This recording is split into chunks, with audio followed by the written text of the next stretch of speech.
Yo, what's good? It's your man, 100 grand, Ross with the Rock Never Stops. Yo, it's been a minute since I've dropped a video, and I apologize for any of y'all who might have been waiting. But yo, hopefully I'm back. Your man had to take a little bit of, self-care, rest, break.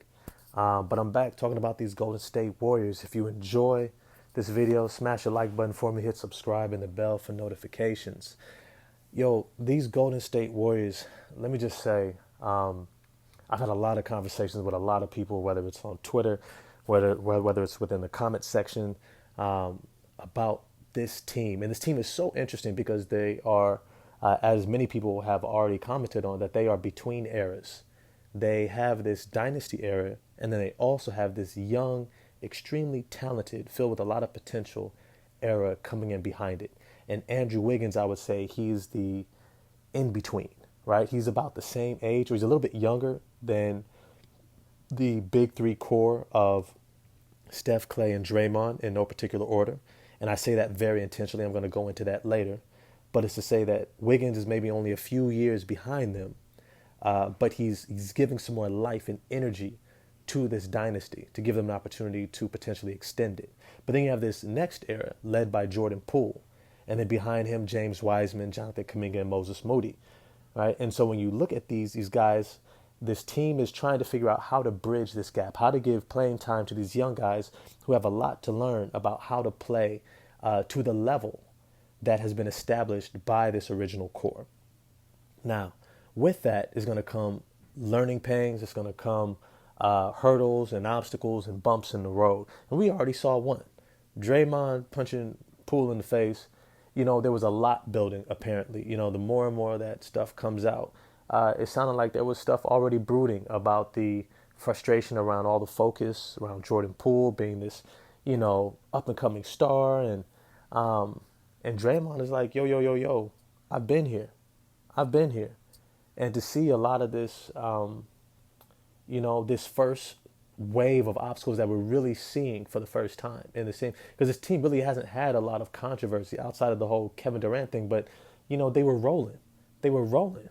They went to three straight finals with Kevin Durant, right? And then they won two of them. They would have won three had he not torn his Achilles, and had Klay Thompson not torn his ACL, right? And so with those two injuries, that's what stopped them from getting three straight. So it wasn't really controversial. It was just like, okay, bump in the road, but they're still rolling. They are still this super team that is so dominant. But now you see a few things going on, and I want to touch on them a little bit. One is that even though nobody can truly replicate what the Golden State Warriors do, right? Nobody has that good of shooting. No one's going to have two of the greatest shooters of all time on the same team, right? And then at the same time have the chemistry work so perfectly that they can create an entire system around it that only allows them to magnify what those two offensive juggernauts do. And the catalyst between them, interestingly enough, I used to say was Draymond Green. I used to say that Draymond Green was the dude who was a catalyst. But the more I'm looking at this team, Klay Thompson did not play today.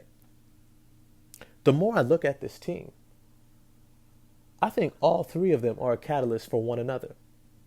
They might be probably one of the greatest depictions of harmony that we have ever seen. That you have three completely unique talents. Completely unique talents.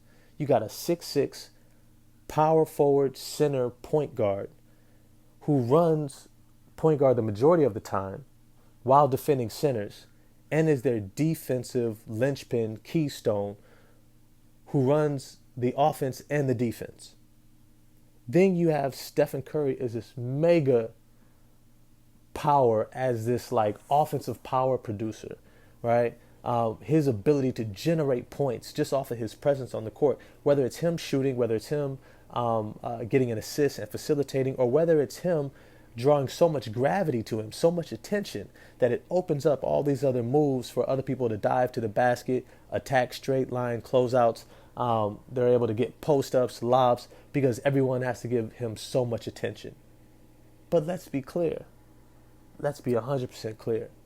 Klay Thompson is just as much of a catalyst for this dynamic dynasty juggernaut of a team. Klay Thompson's presence, and it's not just his presence, but it's him at the top of his game. Him playing well is one of the greatest difference makers on this team.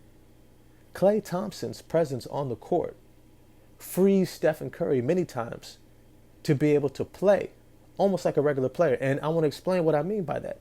It's not that he plays like a regular player, he's a superstar player, but he's able to operate with more freedom of a regular player. You get that? Klay Thompson draws so much attention because of his unquestionable, almost completely, I mean, it used to be irrational confidence. Now it's completely rational because it is what he does. But his ability to shoot that ball with such accuracy, with so little time with the ball in his hands, off the move, off the catch, off one dribble, his ability to play at the top of his game opens up the world for Stephen Curry. It is a difference between him, and I used to say this all the time, without Klay Thompson, Stephen Curry is Allen Iverson. He's a great, dynamic scoring guard who's likely nowhere near as efficient as we would all like him to be. Today's game against the Detroit Pistons. The Detroit Pistons, nobody even expects to make the playoffs, let alone maybe even the play-in tournament. Today, Stephen Curry scored 32 points, 6 rebounds, 3 assists, 2 steals, but shot 41.7%, 10 of 24 from the field, 4 of 14 from 3. It's not that his talent has changed. It's the quality of his looks that has changed. And all three of those guys, in conjunction with one another, is what unlocks the greatness of this team. You see, it was really interesting last season. Bob Myers had a really interesting quote because everybody kept seeing the team and Stephen Curry was having like this amazing season so far. And they were like, whoa, he's doing some great things. Jordan Poole was doing some great things. And they kept asking him, is this a championship team? Is this a championship team? And Bob Myers, the general manager of the Golden State Warriors, he said straight up, directly to their face, multiple times. He said, we will not know who we are until Klay comes back. And a lot of people just overlooked it because they saw Steph having this amazing, amazing season. He was an MVP candidate. But it wasn't until Klay came back that he was willing to say, from what I see from Klay, we are back. We are back as contenders. We are back as favorites. We are back as a team that can legitimately win a championship. And they did. And they did. Now, here's the thing. If you recall last season, when Draymond Green was out, what happened to Stephen Curry's production? Did his talent change? No. Still a superstar. But his production and his efficiency, it went down. It went down so much he completely fell out of the MVP conversation. You see, these are the things that we have to keep in mind when you think about these three, which is the reason why they're going to re-sign all three. They're going to re-sign Klay. They're going to re-sign Draymond because they're off and on numbers. When those guys are on the court together, what they are able to produce is completely unique to those three. To those three. Jordan Poole cannot replicate what Klay Thompson does. Not at all. Not even the least bit. And he had a spectacular game. He ended the game with 30 points, 3 rebounds, 4 assists, 2 steals. He shot 47% from the field, 38% from 3. That is a spectacular game. Absolutely spectacular. And yet, the Warriors lost. They lost by 14 points to the Detroit Pistons. Now, what does this say for the outlook of the Warriors? I think they're still favorites. I think Klay's going to get healthy. I don't think that there's any particular reason why he was out or should be anticipated to be out for an extended period of time. I think it's probably just like rest or care and stuff like that. And I'm looking it up here just to make sure. It says he was out resting. It was resting. He had a few rough games where he wasn't shooting the ball well. And they're probably holding him out. The Golden State Warriors, they do a great job of making sure that they're only playing guys at the top of their game.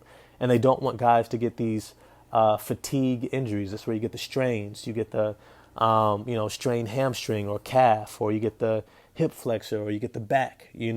These different areas where it's just from overuse, from running as much as they do up and down, moving on defense, right? But you saw from this game how much they missed him, because it's not just the offense; it's also Klay's defense.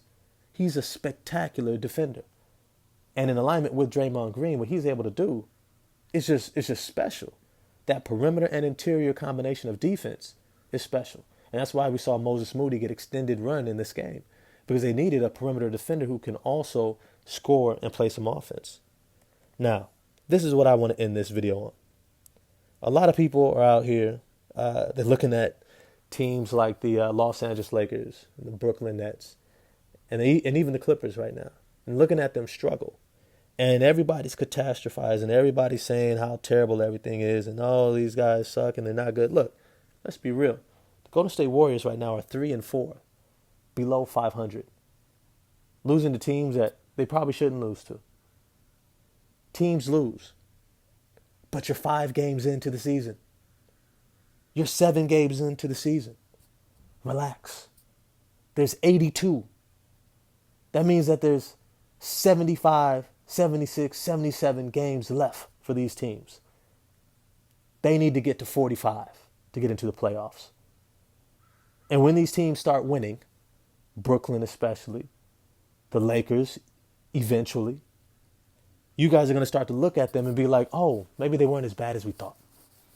Everybody talking about trade this person, trade that person. Oh, you thought they were going to be contenders? Relax. Relax. Diamonds are made under pressure, right?